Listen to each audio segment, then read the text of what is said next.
BRS పార్టీలో కల్వకుంట్ల కవిత గారు ఉన్నారా లేరా? ఒకవేళ ఉంటే తీసేస్తారా, పార్టీలో ఉంచుతారా అనే ఒక చర్చ ఇలా జరగాల్సిన అవసరం కనిపిస్తా ఉంది.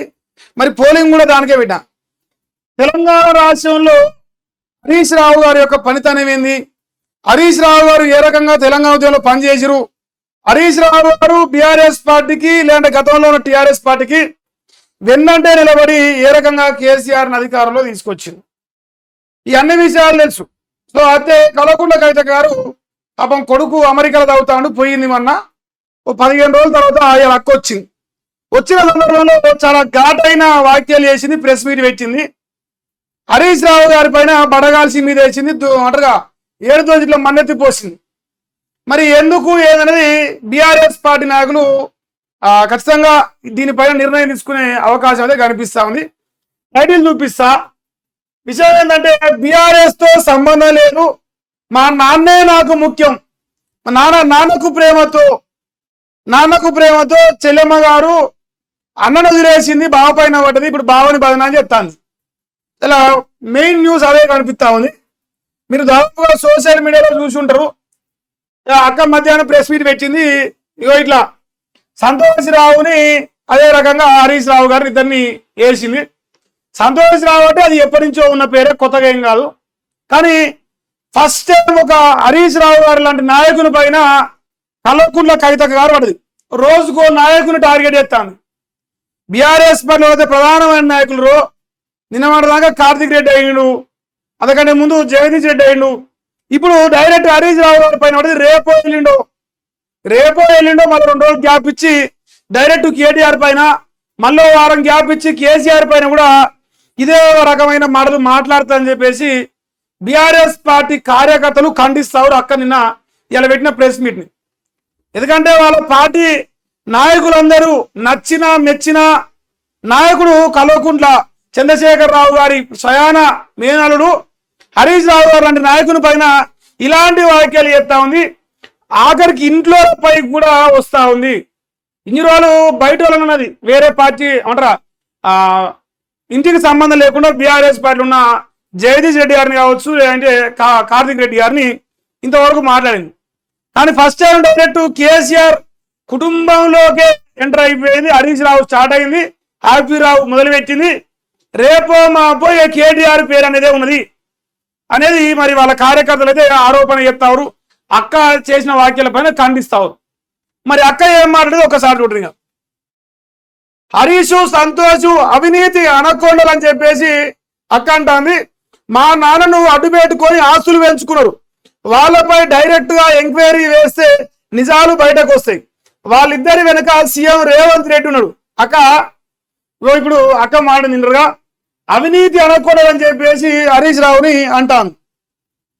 హరీష్ రావు వాడే కారు ఏంది, మనం వాడే కారు ఏందో లోకాన్ని తెలుసు. కానీ నేనేమంటక్క, వారిద్దరి వెనక సీఎం రేవంత్ రెడ్డి లేడు ఉన్నాడు అని లోకం అనుకుంటది. కానీ మన వెనక, మన వాక్యం వెనుకంగా, మనం చేసే ఈ రాజకీయం వెనుకంగా రేవంత్ రెడ్డి ఎడికోర్ ఇన్ఫ్రాస్ట్రక్చర్ అనే కంపెనీ ఉన్నది.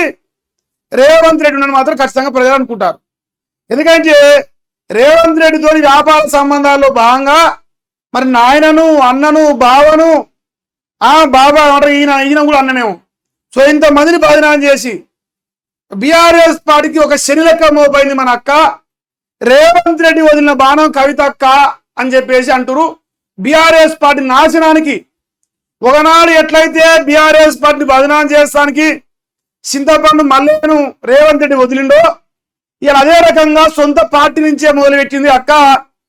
బీఆర్ఎస్ పార్టీలో ఉండుకుంటా నాయనను ఇలా బదనాం చేసే కార్యక్రమం మనకు అప్పచెప్పిండు రేవంత్ రెడ్డి. మన వెనుకంగా రేవంత్ రెడ్డి ఉండు అని ప్రజలు అంటున్నారు. అక్క నేను అంటలేను, నా సొంత కవిత్వం కాదు.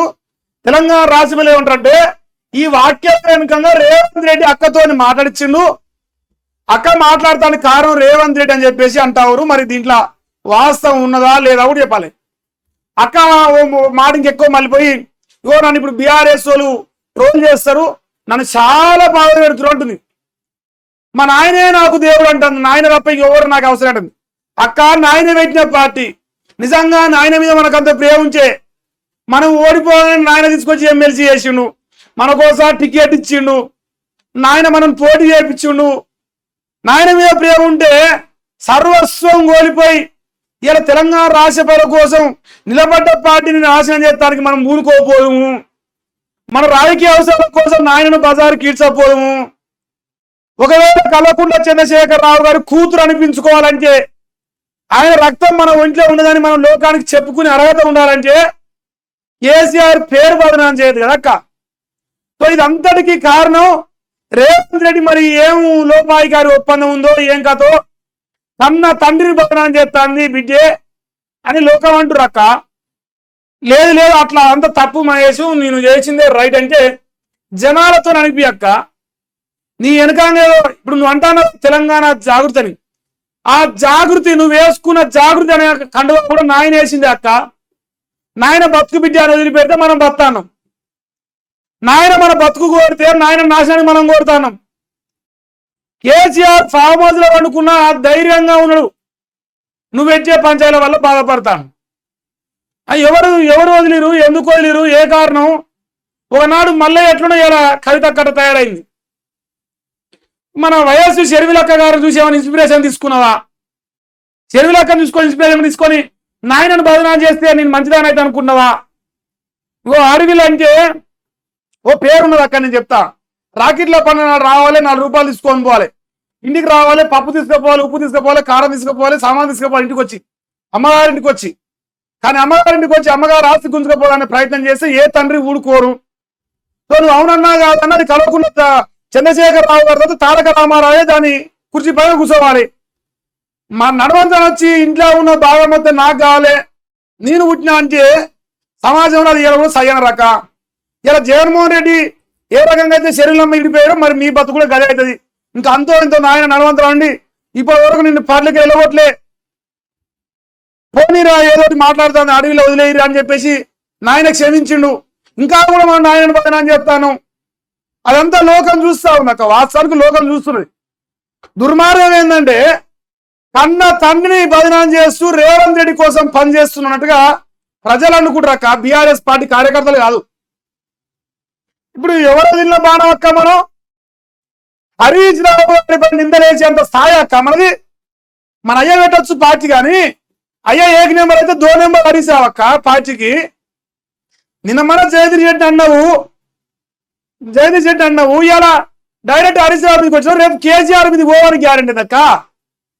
కేసీఆర్ 3, కేసీఆర్ 2, కేసీఆర్ 1, కేసీఆర్ 3 అయిపోయింది, కేసీఆర్ 2 పట్టింది. ఇప్పుడు రేపు డైరెక్ట్ కేసీఆర్ కూడా ఉంటుంది ఇంకా అని ప్రజలు అంటారు, కార్యకర్తలు అంటారు అక్క. ఆ నాయన బతుకు బిడ్డ అంటే నాయనకు ఎన్ను పోటు పడతానుక, ఒక ఆయన మామకి ఎన్ను పోటు పొడిచిన అయిపోయింది, ఇప్పుడు నువ్వు నాయనకు కొడుతున్నావా? ఏం పాపం అక్క ఇది? ఎవరు నమ్ముతారా లోకంలో? హరీష్ రావు గారు అవినీతికి పాల్పడరా? హరీష్ రావు అవినీతి పాల్పడరా అనే పదం వాడితే కేసీఆర్ కూడా అవినీతికి పాల్పడని లోకం అంటదిగా. నువ్వు ఇప్పుడు హరీష్ రావు వేరు కాదు, కేసీఆర్ వేరు కాదు. ఇక్కడ నడితే అంతే, నువ్వు నీ అన్న వేరు. ఇంకా నీ అన్న నడవంతరవచ్చు, నువ్వు నడవంతరవచ్చు. నువ్వు హరీష్ రావు అనే వ్యక్తి మీ నాయనకు వెన్నంటే నిలబడ్డ బిడ్డ. దుర్మార్గంగా ఏం పాపం అక్క, ఏం విడ్డూరం ఇది? లోకం చూసి నవ్వుతారు మీరు చేసే వేషాలకు. అనవసరంగా ఇలా బీఆర్ఎస్ పార్టీ ప్రజల లోపల ఎడ్జ్ వచ్చింది, ప్రజలు బీఆర్ఎస్ వైపు మళ్ళీపోయారు. మంచి రాజకీయ భవిష్యత్తు కనిపిస్తుంది పార్టీకి. దరిద్రం తీసుకొచ్చి ముఖ్యమంత్రి చేసినట్టు బాధపడుతున్నారు ప్రజలు. ఇంత పాజిటివ్ వైబ్స్ ఉన్నప్పుడు పానకంలో ఇప్పుడు కనుక అమెరికాకి వెళ్ళి వచ్చి నువ్వు పంచాయతీ పెడతావు. కాళేశ్వరం కమిషన్ పైన హరీష్ రావు బరిగీసి కొట్లాడుతాడు కాంగ్రెస్ తోని. ఏమైనా తలకాయ ఉందా లేదా? మరి మనకేమన్నా దిమాగ్లో మెంటల్ ఏమైనా దొబ్బిందా? అర్థం కావట్లే. సో ఈ రకంగా హరీష్ రావు హ్యాపీ రావు అంటే ఒప్పుకుంటా, నేను సంతోష్ రావుని నువ్వు ఉందన్నా ఒప్పుకుంటా, కానీ హరీష్ రావు అంటే ఒప్పుకోను, ఎట్టి పరిస్థితులు ఒప్పుకో. ఈవెన్ మీ పార్టీలో ఉన్న కార్యకర్తలు నాయకులే కాదు, ఆఖరికి కాంగ్రెస్ లో ఉన్న బీజేపీలో ఉన్న అన్నా కూడా ఒప్పుకోరు. ఎందుకంటే హరీష్ రావు గారి క్యారెక్టర్ ఎట్లాంటిది? మన నాయన మంత్రి పదవి కూడా అవమానిస్తే ఒక్క మాట లేక మనం హరీష్ రావు క్యారెక్టర్ గురించి మాట్లాడంత మంచోళం అక్క. మనం నాయన మాట లెక్క చేస్తే, నాయనకంత వినిపిస్తే నాయనని కాదని బజార్లో తీసుకొస్తాం ఒక్క పంచాయతీ. నాయన మాట ఇందుం కదా మనం. ఓయమ్మ నాయన మీద చిన్న ప్రేమ లేదు అక్కకు, నాన్నకు ప్రేమతో అంటుంది మధ్యలో. చూడు సోషల్ మీడియాలో ట్రోల్స్ చేస్తే తోలు తీస్తాట, నాయన కూడా తోలు తీయాలి అక్కడ ఇప్పుడు. ఎందుకంటే పార్టీని బదనాం చేసుకుంటా, నాయకులను బదనాం చేసుకుంటా, పార్టీకి డామేజ్ చేసుకుంటా ఎన్ని చేసినా ఎంతకని ఓర్చుకుంటారు. సో మరి కేసీఆర్ గారు ఖచ్చితంగా ఈ విషయంలో ఏదో ఒక నిర్ణయం తీసుకునే అవకాశమే కనిపిస్తుంది. ఇన్ని రోజులు బిడ్డ అంటే బిడ్డ లాస్ట్కి సర్వస్వం దారపోసి రాజకీయ భవిష్యత్తు దారపోసి పెట్టిన పార్టీని ఇవాళ నాశనం చెప్తాను. చూడే ఖబర్దార్ బిడ్డ, మీ సంగతి తేరుస్తాం. సిబిఐ ఎంక్వైరీ వేస్తే తెలంగాణ బంద్కు పిలిపేందుకు ఇవ్వాలి. ఇలాంటి పార్టీ ఉంటే ఎంత పోతే ఎంత చూసిరా. ఇప్పుడు ఈ బ్రోకర్లు రాస్తారక్క నాయన గురించి బదనాం చేస్తారు. కల్వకుంట్ల చంద్రశేఖరరావు నచ్చదు వీళ్ళకు. తెలంగాణ ద్రోహి రేవంత్ రెడ్డి నచ్చుతుంది. తెలంగాణ వచ్చినాక ద్రోహి, తెలంగాణ రాకముందుకు ద్రోహి ఏమో నచ్చుతుంది. తెలంగాణ తెచ్చినోడేమో ఇట్లా బదనాం చేస్తారు అక్క. వాళ్ళందరికీ మనం పావైతాను. ఇక చూడు ఇప్పుడు అంటారా అలాంటి పార్టీ ఉంటే ఎంత పోతే ఎంత అంటే మరి మనం ఉంటే ఏంది పోతే అక్క. బీఆర్ఎస్ పార్టీకి వెళ్ళి మనం పోతే అయిపోతాయి కదా, మరి ఇంత బాధ ఎందుకు. నాయనే ప్రేమతో, నాయనకు ప్రేమతో ఓకే తప్పులేదు, నాన్నకు ప్రేమతోనే మరి నాయన మాటింటే అయిపోతాయి కదా ఇప్పటికైనా. మరి ఏ మత్స్య మూరి మీద కూర్చుందో, ఏ దేవుడు వచ్చి మీద తాండం ఆడుతాను, దేవుడు తాండం ఆడి అక్క సిగం ఊగుతాంది. కానీ పక్కన బదనాం చేస్తే ఏం బాగుండపు. ఇదే సిగం ఊగడము కాంగ్రెస్ పైన బీజేపీ పైన ఊతే ఎవరేమైపోరు. సొంత పార్టీని బదనాం చేస్తానికి అన్ని నడిపిస్తాను కాబట్టి బాధ అవుతానికి అంతే జనాలకు. చూడు కేసీఆర్ కడిగిన ముత్యంలో బయటకు వస్తారు నాన్నకు ప్రేమతో డైలాగ్ వేసింది. అంటే నాయన నోరు కట్టేసి బావని అన్నని బదనాం చేస్తానికి అంతే. నాయన నోరు కట్టేసి నాన్నకు ప్రేమతో, నాయన నా గుండెలో నువ్వు ఉన్నావంటుంది, నాయన నోట్లో మన్ను కొడుతుంది. సింపుల్గా చెప్పాలంటే విలేకరుల సమావేశంలో కల్వకుంట్ల కవితక్క ప్రెస్ మీట్ లోనే కన్నీరు పెట్టిన ఎమ్మెల్సీ అని పక్కన చూసిన ఒక్క అది కూడా నాయన వేసింది. నాయన బతుకు బిడ్డ అని వదిలిపెడితే బతాను. ఇలా కల్వకుంట్ల కవిత పక్కన ఎమ్మెల్సీ అనే పదం ఉన్నా, జావుడు అనే కండువా ఉన్నా, అసలు మనం ఈ భూమి మీద ఉన్నా ఏ దానికైనా నాయనే కారణం. నాయన బదనాన్ని చెప్తాను మనం. ఇస కొంచెం బిడ్డ ఉంచేది పోచేది అని కూడా జనాలు అనుకునే కాడికి వస్తాటుంది. నిన్ను చూసి ఇంకా నేర్చుకున్నాడు ఊర్లల్లా. లేదురా బాయ్, నాయనతో కొట్టాలని, నాయన మాట కాదని అన్నతో పంచాయతీ పెట్టుకోవాలని నేర్పిస్తున్నావు నువ్వు ఆడబిడ్డలకు. తెలంగాణ ఆడబిడ్డలకు సారథంగా నేర్పిస్తున్నావు. సారథంగా చేసినప్పుడు నాయన ఒక్క మాటలనే మనల్ని.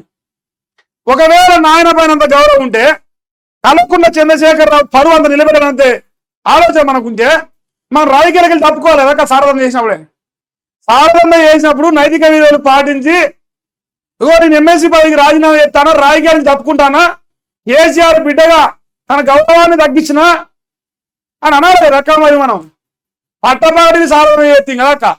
టీఆర్ జైలు కూర్చొని చిప్పకూడదు తినొత్తిమి. అయినా కూడా కేసీఆర్ నా బిడ్డను తీసుకొచ్చుకునే అన్నబారు. ఇదే హరీష్ రావు గారు, ఇదే కేటీఆర్ గారు నీ దగ్గరకు వచ్చి నిన్ను టీఆర్ జైలు కలిసి వచ్చి నిన్ను బయట తీసుకొచ్చి వాళ్ళ నోట్లో మన్ను కొట్టించుకున్నాను. కానీ నేను పట్టుకొచ్చింది తినింటి వాసాలకి పెడతారు అక్కవరన్నా అన్న తండ్రి పార్టీని నాశనం చేస్తాను. వైఎస్ షర్మిలమ్మ 2 అని పెట్టుకోవచ్చు. ఇక నీకు షర్మిలమ్మ 2 అనే టైటిల్ కూడా వస్తుంది ఇంకా 4 రోజులు అయితే. ఇదే పరిస్థితి. ఇగో ఇదే వార్త ఇప్పుడు ఈయన రాస్తాడు. అంత జోకుడు గాలు ఉన్నారు కదా తెలంగాణలో జోకుడు గాలు ఉన్నారు. ఆ జోకులు గాలు పొడుగు రాసుకొస్తారు. హరీష్ సంతోష్ వల్లే కేసీఆర్ కు అవినీతి మరక, మేఘా కృష్ణారెడ్డి కూడా కారణం. కేసీఆర్ నీళ్ల కోసం ఆలోచిస్తే వీళ్ళు ఆస్తులు కూడబెట్టుకోవడంపై ఆలోచించారు. కాళేశ్వరంపై హరీష్ రావుదే ప్రధాన పాత్ర. డబ్బు మీద ఆశ లేని నా తండ్రిని అనరాని మాట అంటున్నారు. ఈ వయసులో కేసీఆర్ పై సిబిఐ ఎంక్వైరీ ఏంది, ఆయనకు ఎందుకోసం ఈ కర్మ వచ్చింది. బీఆర్ఎస్ ఎమ్మెల్సీ కల్వకుంట్ల కవిత సంచలన వ్యాఖ్యలు. ఇది పరిస్థితి. ఇప్పుడు మెగా కృష్ణారెడ్డి గురించి ఆ పేపర్ రాయలే. ఎందుకంటే మెగా అంటే అందరికీ మెగానే, బీజేపీకి మెగానే, కాంగ్రెస్ కు మెగానే, బీఆర్ఎస్ కు మెగానే, అయితే ఎంఐఎం కూడా మెగానే. సో మెగా అనే పేరు కూడా అందులో ఇన్వాల్వ్ కాలే. ఏది ఏమైనా కల్వకుంట్ల కవిత గారు మీ యొక్క ఆలోచన విరమించుకొని మీ ప్రయత్నాలు బంద్ చేసి సప్పుడు లేకుండా నాయనతో అన్నతో కూర్చొని పంచాయతీ ఎంచుకొని అవసరమైతే 4 రూపాయలు తీసుకో, లేకపోతే పైసలు మస్తుకున్నాయి. ఇప్పుడు ఆల్రెడీ మన ప్యాలెస్ ఉంది, మన ప్యాలెస్ ఇంకో ప్యాలెస్ కొనుక్కో. కానీ ఈ రకమైన వ్యవహారం చేయని పద్ధతిగా లేదు, ఏ మాత్రం పద్ధతి లేదు. ఎవరు లోకం సై అన్నారు నువ్వు చేసే వాక్యాలను, ఎవరు సై అన్నారు, ఇదైతే గ్యారంటీ.